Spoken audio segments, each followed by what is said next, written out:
So if you want to use this remote after you get the network set up, you have to install this MyCam app.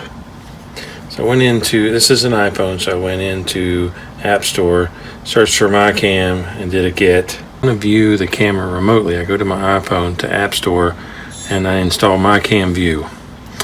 And we open that, and it's searching the network, and it found my camera.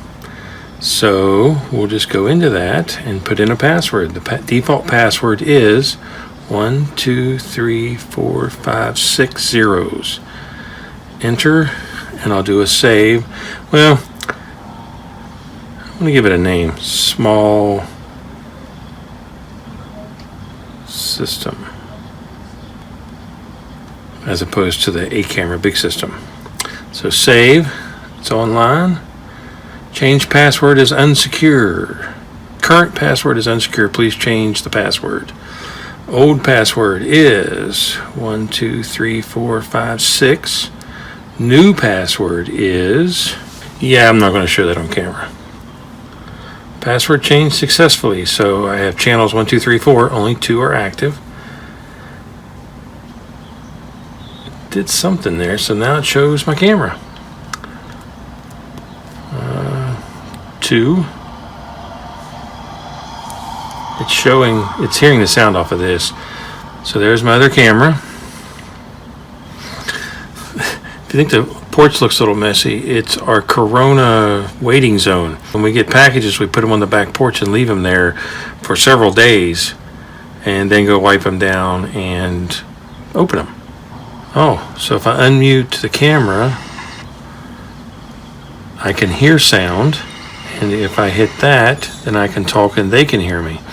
So it looks like those are grayed out because they're disabled, and they kind of are, but they will become enabled fairly quickly. Only one of those can be at a time, so you're either talking or listening. I took a snapshot by hitting the camera, and there's my snapshot. So I kind of like this. Very, very simple. So live view. Let's see if we can find the icon that it created. The app is called MyCam View. Go into that. It finds your system.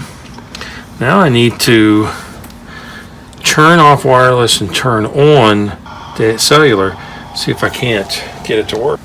Okay, so I went and installed MyCam View, turned off wireless, turned on cellular data, and can it connect? It says online. And watch this, it resets that camera. There we go. So it works fine. By turning off wireless, I'm simulating being outside the house, so it's working good. So it's pretty convenient. I like it. And I can hear. I can talk, but not both at once. I can take a snapshot. I can view the snapshot. Kind of nice. Very painless to set up. As long as I have wireless on, it'll go out and find my system. Highly recommend you turn wireless on to set it up the first time. Having this app so convenient might change how I use the system, because do I really need to be close to the panel now? So I can do all the functionality here that I can do there. So maybe I don't need to create this wireless access point. So there you go, and how to set up your phone app. So if you like the videos, please subscribe to my channel. Thanks for watching.